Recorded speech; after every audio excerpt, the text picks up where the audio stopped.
Hi, everyone. Welcome to John's Journeys. I'm John, and today we're going to embark on a slightly different kind of journey. A journey back in time to discover more about Montreat's railroad history. Yep, once upon a time, Montreat had a railroad running through it. Not through the middle of town, but up in the mountains. If you're familiar with hiking in Montreat, North Carolina, you've no doubt encountered one of those flat road-like sections on Montreat's East Ridge or Graybeard Mountain. And you probably remember that these sections are called the Trestle or the Old Trestle Road. But what does that mean? And why are they there, way up in the mountains? My first encounters with the Montreat Trestles were back when I was a kid, spending my summers in Montreat during the 60s and 70s. If you hiked anywhere from Rainbow in the south to Graybeard in the north, along the east side of Montreat, you ran into and probably used these trestles to get to your destination. I always wondered about these roads. Many people think that Montreat and the area around Mount Mitchell have always been 100% pristine wilderness, only interrupted by the Blue Ridge Parkway and a few roads through the mountains. Well, if you look back through history, that's not quite true. Let's do a very quick overview of Montreat's history prior to the railroad to orient you and give you some perspective. Each one of the historical references below has much more detail to explore. So at the end, I'll include a few links for you to drill down further. Before Montreat was founded, the area around Mount Mitchell and the Blue Ridge was a pristine wilderness of high mountains and deep gorges, dating back millions of years. In fact, as part of the Appalachian Range, these mountains are among the oldest in the world and used to scale as high as the Himalayas do now. Over millions of years, the Blue Ridge and the Black Mountains eroded down to the still very steep and remote mountains they are today. More recently, indigenous tribes like the Eastern Band of the Cherokee Indians and Catawba tribe called this area their homeland, with a more specific name, translated to English as Gray Eagle, in the Black Mountain, Old Fort, and Montreat areas. Many people think that the Cherokee named Montreat's Graybeard Mountain, with its rock formations and low-lying beard-like clouds, and mist in honor of their great chief, Gray Eagle. Fast forward to the growth of white settlement in the Appalachians and beyond, around the time of the American Revolution. Led by George and Samuel Davidson, white settlers claimed and ventured into the Gray Eagle area and dared to settle, with the construction of Davidson's Fort in 1776, where Old Fort is now, to protect them from the Cherokee. During the late 1800s, the whole country was undergoing a second revolution, this time against the agrarian society we had once been. The Industrial Revolution quickly took hold, even in relatively remote areas like western North Carolina. At the heart of the revolution was the exploitation of America's abundant natural resources, primarily coal and timber. It's probably fair to say that the northern Appalachians had most of the coal resources in the early 1900s, especially in West Virginia, Kentucky, and Pennsylvania. But in the South, timber was king. There was tremendous demand for red spruce and Fraser fir for all kinds of industrial uses, like construction and aircraft manufacturing. Spruce and fir lumber was light but very strong, ideal for airplanes of the times. So demand was high during World War I. Where did timber harvesting companies find it? Timber is abundant right here in western North Carolina. Here's a map showing the locations of the highest densities of spruce trees in the Black Mountains. Here's Mount Mitchell, and here's Graybeard. As you can see, we're right in the sweet spot for spruce, running right up the ridge from Montreat to Mitchell. I can only imagine how rich this land was in valuable spruce and fir at the turn of the last century. So how to get this lumber resource and transport it to the cities and factories where it was needed? Here's a topo map of the area in 1900, showing the eastern slope of the Blue Ridge, extending from Black Mountain to Montreat, to Graybeard, to Pinnacle, and finally to Mount Mitchell. That's a single ridge from the developing Swannanoa Valley all the way up to the vast timber resources on and around Mount Mitchell. If you study the maps, this is by far the easiest way to access these resources from the main railroads. In any other direction, you run into steep gorges, roaring rivers, and high peaks, which would be difficult if not impossible to cross.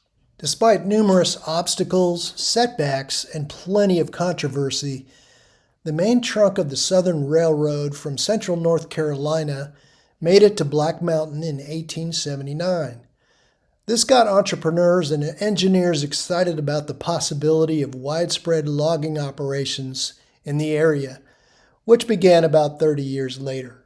Here's a nice summary of the construction of the logging and later passenger railroad from Black Mountain to Mount Mitchell from Montreat's Presbyterian Heritage Society. Constructed in 1911 by the Dickey and Campbell Company as a logging line to support timber operations in the rugged Blue Ridge Mountains, it ran approximately 21 miles from a southern railway connection at Black Mountain to Camp Alice near the summit of Mount Mitchell, the highest peak east of the Mississippi River. The line included 9 switchbacks, extremely sharp curves, and some grades over 5%. In 1913, the line and its sawmill were purchased by Purley and Crockett Lumber Company, who expanded the operation and ran it until 1920, when the short-lived Mount Mitchell Scenic Railroad was formed to carry passengers after logging operations ceased in the area. Though popular with tourists, the railroad's steep grades, switchbacks, and maintenance costs in the harsh mountain environment led to its closure in 1921 in favor of a toll road. Today, remnants of the route are preserved in hiking trails and historical markers along the route to Mount Mitchell, including near the Montreat Camp and Conference Center. We know that the logging railroad went through parts of Montreat. Which parts and why? Why would Montreat let the logging companies go through any of its property, and was official permission granted? What about the Trestle Road switchbacks on Graybeard? Were those part of the original design, and how did loggers use them? In 1911, the Mountain Retreat Association granted Dickey and Campbell Company, and later Purley and Crockett, permission to utilize its land for railroad operations. Montreat granted a right-of-way for the approximately 6 miles of its land where the narrow-gauge railroad would go. The right-of-way stipulated that all land rights would automatically revert back to Montreat the moment logging and rail operations ceased. Let's trace the original Mount Mitchell Railroad to see where it went in Montreat and can still be explored today. Here's the official Montreat Wilderness Trail map, and you can see where the old railroad portions are still visible and are currently being used as part of the trail system in Montreat. Black Mountain to Rainbow Gap to Sourwood Gap, Long Gap to Pot Cove Gap, the Graybeard Trestle switchbacks, and then Graybeard to Mount Mitchell. Which brings me to the switchbacks on the Graybeard Trail. What's up with those? Do they really need to go back and forth for long stretches the way they do, as you can see here on this trail map? Or is there another reason? Well, the switchbacks are actually part of the old railroad trestle, providing a gradual way for heavy logging trains to climb the roughly 1,000 feet between Pot Cove Gap and the ridge between Graybeard over to Mount Mitchell. How the heck did they make it around those tight turns? The way this worked was that starting at the bottom, or the top in the reverse case, the locomotive would climb the first slope and pull forward into a flat spur section extending from the first switchback turn point. Then a brakeman would manually pull a track switch to the upper or lower section, and the locomotive would back the train up the next section of the switchback and repeat the process in reverse for each turn. If you look closely at these turns on Graybeard, I think you can actually see the traces of the spurs for each one of them. As you can imagine, this was a slow process requiring a special kind of locomotive, which is exactly what the Shea and Climax engines were designed to do. So now we know how they got up and down the mountain, using the trestle roads in Montreat to avoid steep or otherwise impassable areas, and how they made the final climb up or down to access the Mount Mitchell area. But the question remains, why? The later constructed Mitchell Toll Road doesn't use any part of Montreat and completely bypasses the Graybeard switchbacks by looping around to the northeast from Pot Cove Gap. Why didn't the railroad do the same thing and save some significant time and effort? Two primary reasons. The route taken by the Mitchell Toll Road, with its tight loops and occasional steep grades, was designed for automobiles and would have been much harder to engineer for a rail line. And second, they wanted to harvest timber on the high slopes of Graybeard.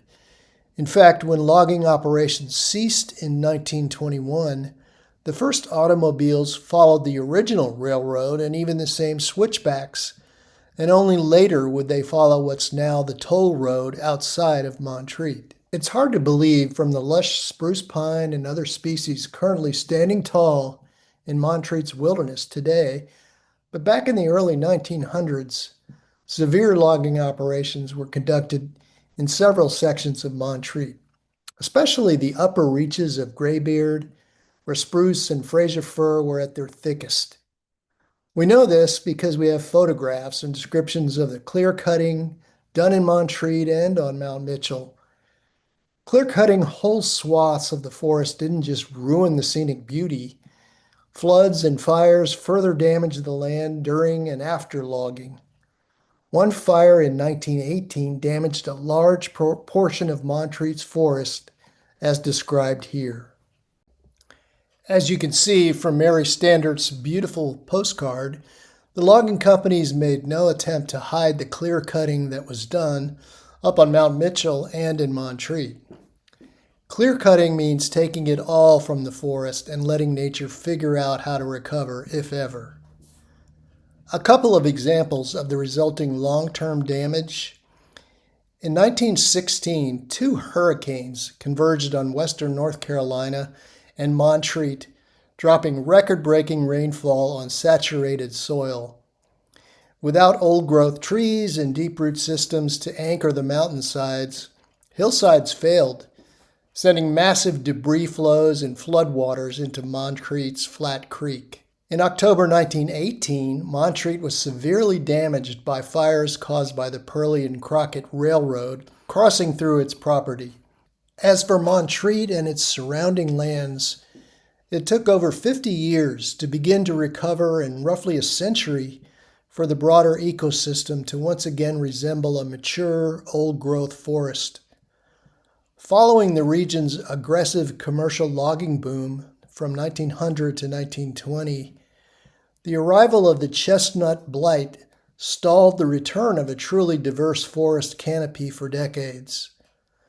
So the beauty you see today is a relatively recent thing, and one of the main reasons why Montreat has been designated as a wilderness area, never to return to earlier logging or other industrial practices.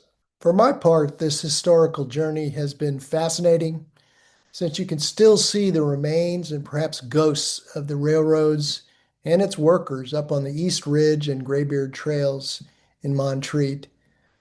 You can't second-guess history because it's already written, but you can study it and learn from it. And if you do, maybe you can gain an even deeper appreciation for the natural beauty of places like Montreat and keep returning as I have. My special thanks go out to Joe and Mary Standart for their help in putting this story together and for their amazing collections of photos and postcards.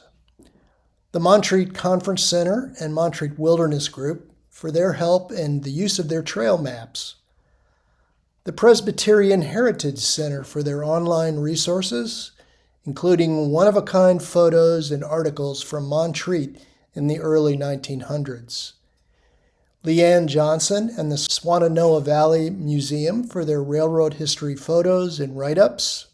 Ralph Hawkins at hawkins.net for use of their amazing logging railroad photos and information from back in the day.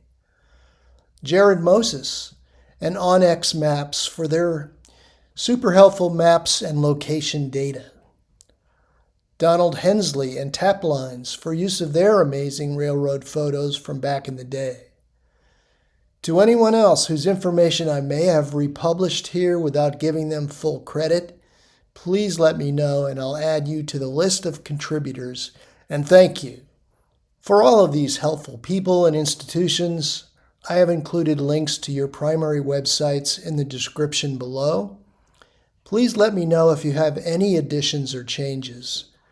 And for all of you who have watched this video, thank you. I look forward to your questions and comments in the comments section below.